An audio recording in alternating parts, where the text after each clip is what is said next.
Hello, Dana here from Mind Body Healthy. I am the founder of the Energy and Hormonal Rebalance System, which is my comprehensive 6-month long personalized holistic nutrition system for women who are battling long term, chronic, stubborn fatigue, and helping them get their energy back and get back to living the life that they dream of. I'm also the founder of Crush Your Fatigue Protocol and Energize, the EBV CFS Remission Nutrition Protocol.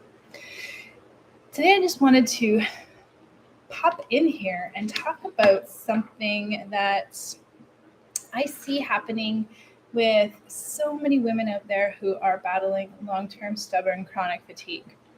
Now, I'm going to be talking about fatigue more from the post-viral situation, as opposed to adrenal burnout or adrenal fatigue. But I do want you to know that if you are battling chronic fatigue, the adrenals and the hormones that are related to stress have a huge impact on your energy as well, and we can't ignore them. So when I work with my clients, that's basically half of the equation, is working on the hormones and ensuring that all of the energy regulating, boosting, monitoring, modulating hormones are also very much healthy, fueled, and regulated. But today I want to talk about post-viral fatigue. Now, this can be an active Epstein-Barr virus, chronic fatigue syndrome. It can be even mold in some cases, as well as, of course, what we know it as is COVID, the long haulers, right? I look at the long haul syndrome, and there was no definition. No one cared, honestly, when I was dealing with this. But I like to think that I like to put myself in the category of the original long haulers. I really wasn't. I'm sure I was not the first person, but I caught pneumonia when I was 12, and I never fully ever recovered my energy until I did the work that I'm going to talk about today. So for 20 years, 23-ish years, give or take, I lived with chronic fatigue. I wasn't diagnosed with chronic fatigue syndrome until after I had mono and Epstein-Barr was then activated. But I had post-viral if you want to call it long haul, pneumonia when I was 12 years old. So that's when my journey all started. Now, when we're dealing with a viral infection, the body, of course, is going to, the immune system is going to activate to try to fight that off. The T cells, the B cells, the natural killer cells, all of those cells you probably learned about in biology and have read about recently. They are all activated to go out and get rid of that foreign body, those viral cells. Kill them off, get rid of them, eliminate them. It's a bit more of a complicated process than just killing off the viral cells, which I'm going to talk a little bit more about later. But that is essentially, in a very high-level nutshell, the virus is killed off and then eliminated.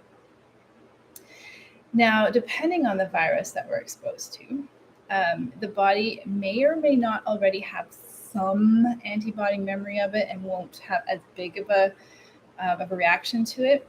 The common cold is a really good example, and the strains that changes throughout the years and the seasons. Whereas there might be a new strain and you get a really severe cold every once in a while, and then there's another one going around the office and you don't get it. You have created antibodies to it, so you don't have to worry about it. But in the case of a novel virus that's new to the human body, or one we really haven't been exposed to a lot in the past, different strain, a different version, the symptoms that you experience are going to be more severe because the immune system has to activate against it in a more, stronger fashion. I had COVID in March 2020, and I didn't really know that's what was going on at the time, but until after. But it was a cold that felt extremely severe, definitely worse than I have ever had it as a cold in my life. I knew it was severe because I didn't want to just push myself through it. So I actually took 3 days to really rest. I was knocked out. I was knocked out pretty hard for 3 days, and it took probably a week and a half to get fully over it. And then I had another strain later, and just recently it was Omicron, and I got over it really fast because my body already had some experience with it, and I had done a lot of work to really improve my overall health and immunity over the last couple of years. So when we are exposed to a virus, what this does is activates the immune system. The immune system, when it's activated, everything else in your body, it runs on nutrients. Nutrients are the fuel of our body. ATP is your energy currency. That's what your body, your mitochondria make so that all these other functions can happen. But even energy production runs on fuel, nutrients. So when there's an active virus, nutrients are used up, and the more severe, the more novel the virus, the more nutrients are used up as that immune system tries to attack it and kill it and get rid of it. Then, if all is well, you go back to normal pretty quick. Now, in the case of people who are battling this post-viral fatigue, what's happening is virus is hitting, immune system is activated, using up all this fuel. It's creating some nutrient gaps, nutrient deficiencies, because our bodies are already in a state of poor nutrition for various reasons. And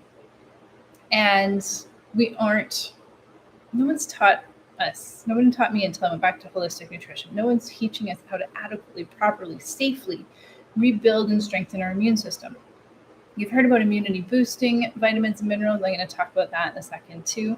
But what we really need to be doing is always thinking about building a strong immune system. So if you're battling chronic fatigue after a viral infection, the virus was activated, created some nutrient deficiencies, which then creates inflammation. Inflammation is related to immune system. So this is your immune system getting activated by another trigger, which then weakens the immune system.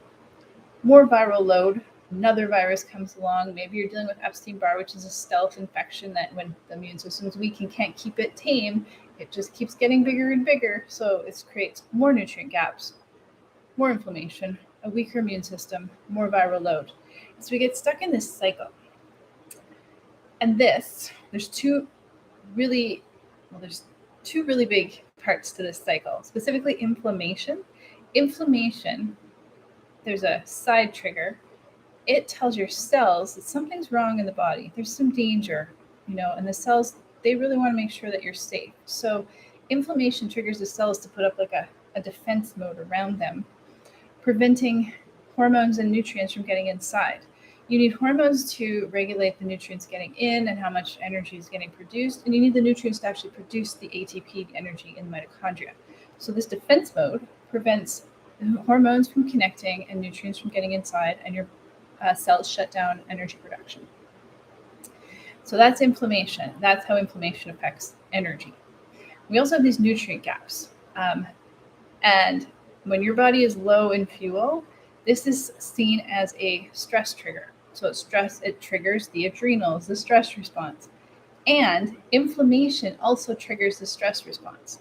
So now I've got two parts of this cycle also triggering a chronic dysregulated stress response.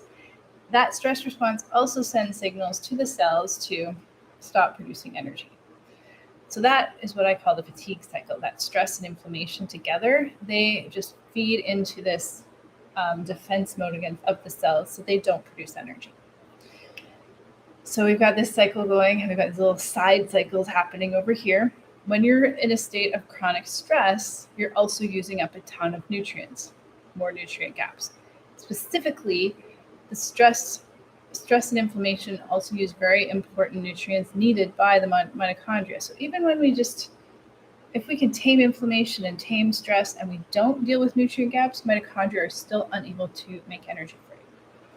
Now on this other side of the equation, if we have a viral load, and we're trying to kill it off with antivirals. Now this is the most common treatment that I see for viral fatigue. Epstein-Barr especially. A lot of people are on various different antiviral drugs, none of which have any proven medical, clinical effectiveness. Some, you might find a study that says it is effective, but that if you dig into the study, the effectiveness was very temporary and very minor.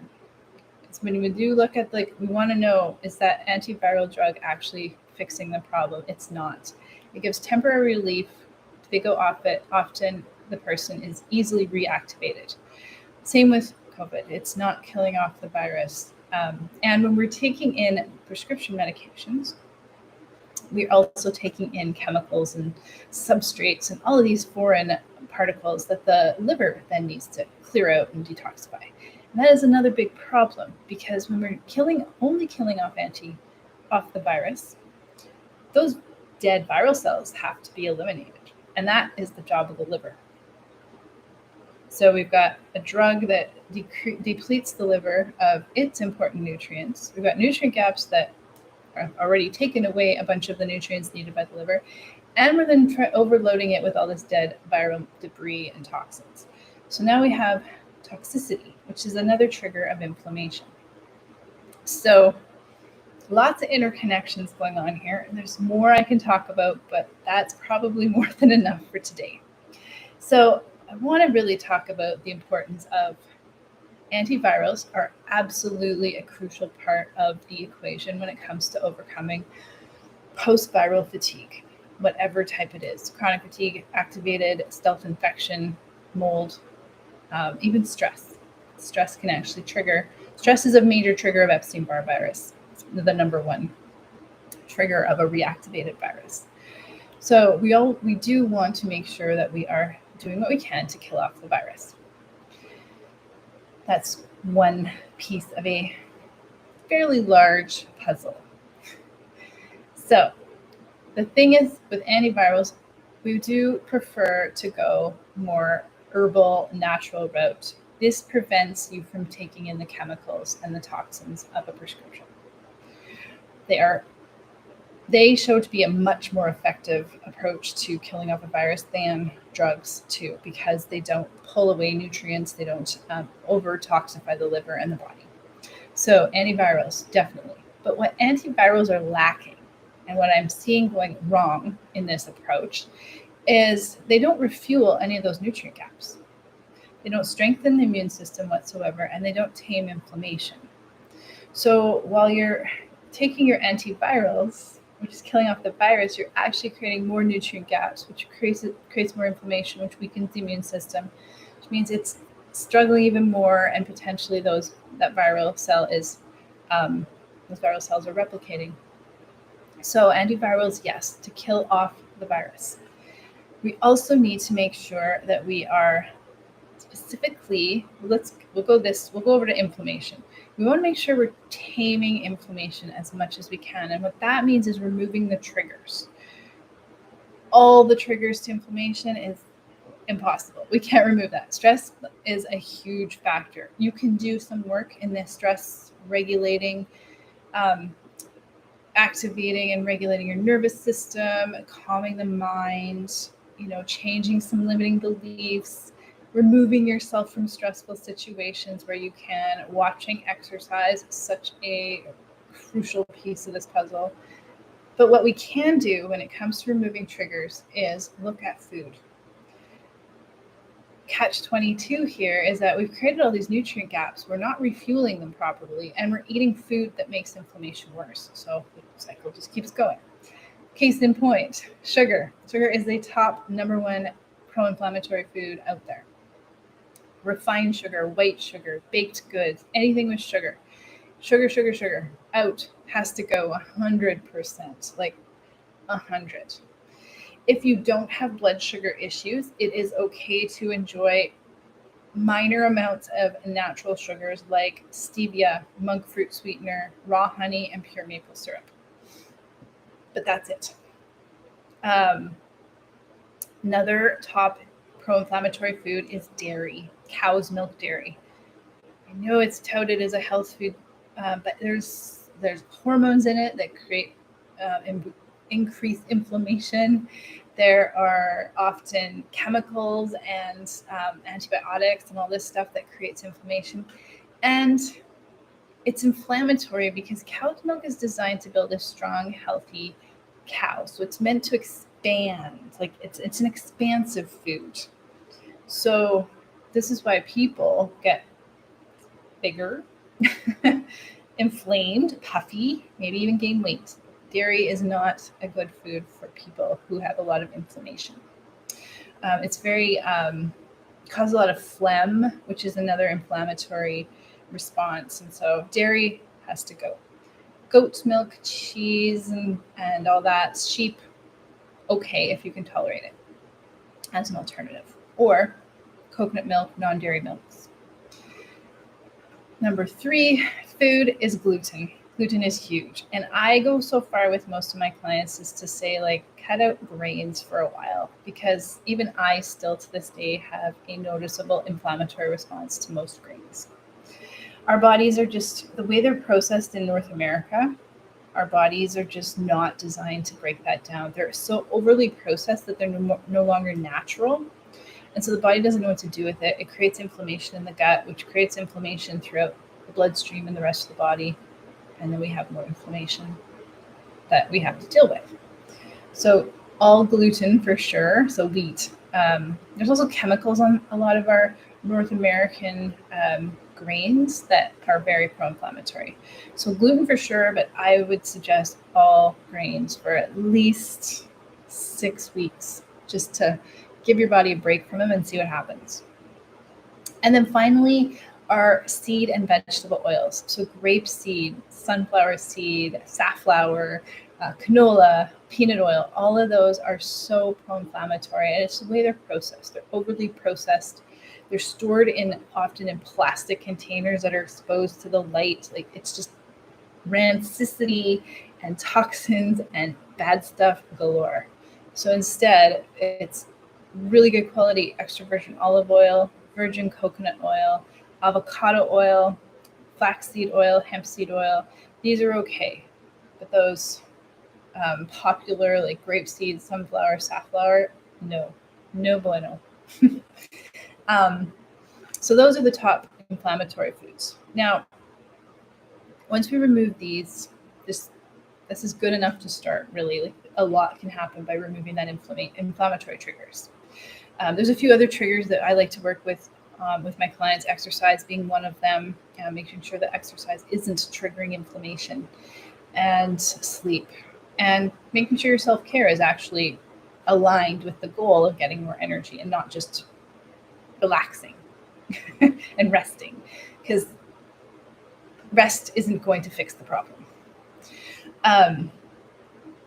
Now, to strengthen the immune system, a lot of people go on immune boosting supplements. And unfortunately, a lot of the immune boosting supplements are, well, there's a lot of problems. Number one, if you get a formula and it's not from a very high quality, very reputable brand, chances are it's expired contents, it's rancid, so it's toxic. And the potency of the different vitamins in a formula are so low dose that they do nothing. There's usually a placebo effect, but they do nothing. They're not giving you anything. So formulas are bad. Tinctures, maybe, but not great. High dose vitamin shots. Now, I see these a lot. These are very popular, like cocktails. You can go get a shot or an IV. Be very careful with these, because a lot of the ones that I see at like IV clinics contain, so we have to differentiate between immune building and immune boosting. Immune building nutrients are your basics, like whatever you find in a multivitamin. These are fine. Essential fatty acids as well. Immune boosting are usually like herbs and high doses of certain vitamins that boost your immune system activity. Now, if you're already in an active state and you'd think that activating and boosting the immune system would like really go after that, but what it's actually doing is When we boost the immune system in an active state, we actually create more inflammation and potentially can trigger autoimmune disease, because that overactive immune system then goes out and starts attacking its own good cells in the body. So we don't want to boost the immune system with things like cat's claw or echinacea when you're in an active state or you have autoimmune disorders. So be careful with that. Another problem with these high doses of certain vitamins like vitamin C is that the third piece of this puzzle is one of the reasons we're stuck in this cycle is we have a low amount of antioxidants and way too many free radicals. Epstein-Barr virus uses free radicals to replicate. So we don't have enough antioxidants. We have a state of oxidative stress. Too much of these immune boosting single supplements like vitamin C creates an antioxidant paradox is what it's called, a reverse effect. It actually becomes a free radical and creates oxidative stress. In low, healthy, decent amounts, vitamin C is an antioxidant. In high doses, it creates oxidative stress. So we have to be very careful, because why these supplements feel like they work for a few days is because it's replenishing, but then it's also creating oxidative stress that we feel down the road. So we never fix the problem. Now, of course, we have to remember to fix the nutrient gaps. And so this is where food comes into play, because we're not just low on vitamin C or vitamin D or zinc. We're low on everything. B vitamins are huge, all of them, not just B12. Iron, be very careful with iron, because it's not necessarily an iron problem. Low iron could be lack of vitamin C, or vitamin C is not getting absorbed. It could be low magnesium, which is a huge nutrient gap when we're dealing with inflammation and a viral infection and stress. So we need to make sure we're hitting all the nutrients. And this is vitamins, minerals, phytonutrients, antioxidants, enzymes, essential fatty acids, and the macros, protein, healthy fat, and carbs. All of these need to be in a proper ratio, proper amounts, proper balance in order for your body to refill all those gaps. So in addition to your antiviral, ideally herbal and natural treatments, in addition to the antivirals, if you're trying to combat viral fatigue, make sure that you have removed those triggers. Those top 4 food triggers, they do wonders just by removing those foods. I want you to replace them with anti-inflammatory foods like what I suggested: coconut oil, olive oil, avocado oil, some raw nuts and seeds in some cases, lots of fruits and vegetables, and adequate protein. Protein. Most people aren't getting enough protein. Aim for 80 to 100 grams of protein a day. Also, we need to replenish the antioxidants that are lost. We need to make sure we're getting enough antioxidant nutrients into our body to neutralize the free radicals. That also will calm inflammation and reduce oxidative stress. So antioxidants, plant-based food, lots of plants, fruits, vegetables, nuts, seeds, legumes, beans, chickpeas, all that stuff. Perfect. And then on top of that, we need to make sure we are getting an adequate amount of protein, healthy fats, because healthy fats, omega-3 fats, are anti-inflammatory too. That's what will help not only reduce inflammation, but it feeds that stress response and refuels that little guy. So avocados are great because they also have a lot of magnesium. Lots of fruits and vegetables, of course, because those are a lot of the B vitamins are in those. Plant-based foods, plant-based diet is really where we want to go. I'm not suggesting vegan or vegetarian, but I know that with myself and my clients, the heavier the plant diet, the more progress we make in overcoming fatigue and helping our bodies strengthen our immune system. So when you're looking at overcoming chronic fatigue, viral fatigue, COVID, whatever, make sure that you are addressing what I call the AAA trifecta. It is the antivirals for sure, antioxidants, and anti-inflammatories, doing everything you can to refuel those nutrient gaps, and make sure this cycle is broken. Strengthening that immune system, because when we strengthen that immune system, it gets a chance to build up again, the virus gets killed off. And then this also secondarily helps to feed the liver detoxification pathways, helps to reduce and calm and regulate stress so you feel calm and more resilient, and it helps take those shackles off the cells so that the mitochondria can finally start producing energy for you. So hopefully that made sense, and that gives you some guidance onto maybe why you're taking these antivirals or you're taking these single source supplements and nothing's working.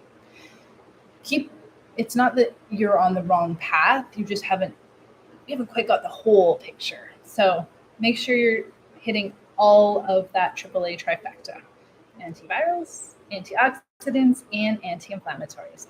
And if you ever want to find out more, if you want help with this, if you're looking for someone to throw it all together for you and just hold your hand through the process, get you over these first few hurdles of oh my goodness, what do I even do now? How do I eat? What does this look like? Then I'm here. I am a holistic nutrition consultant. I have chronic fatigue syndrome, and I overcame it 100% naturally. I didn't even take antivirals, no meds, nothing. All using food and some key supplements at particular times. So it is all about, I can tell you without a doubt, it is about hitting the whole body. Making sure we're addressing the whole body, because without that piece in this puzzle, or if we're talking about it as a puzzle and all you're doing is one or two of the pieces, if you've ever done a puzzle, let's say a 20-piece puzzle, if you've ever only been given 2 pieces, you're not ever going to find out what the picture looks like, right? And you're going to be frustrated and annoyed because you can't finish the puzzle. So if you want to finish the puzzle, if you want to get your life back, if you want to wake up energized, if you want to, have more than enough energy after a busy day at work, get back to work, get into your dream career, take some classes, whatever it is you dream of doing, just get to live your life. Then you have to have all the pieces of the puzzle. And I am here if you need any help, guidance, support, and you'd like to work with me. Please visit my website to find out more, kind of get started there. There's some free content that you can look at there and sign up for. There's some information on some of my programs, and there's more coming out. I'm working through a specific long haul post-viral fatigue workshop right now. So that's going to be available very, very soon. And I am here to help answer your questions and make sure you're getting the right, safe treatments and solutions for your chronic fatigue, your stubborn exhaustion. All right.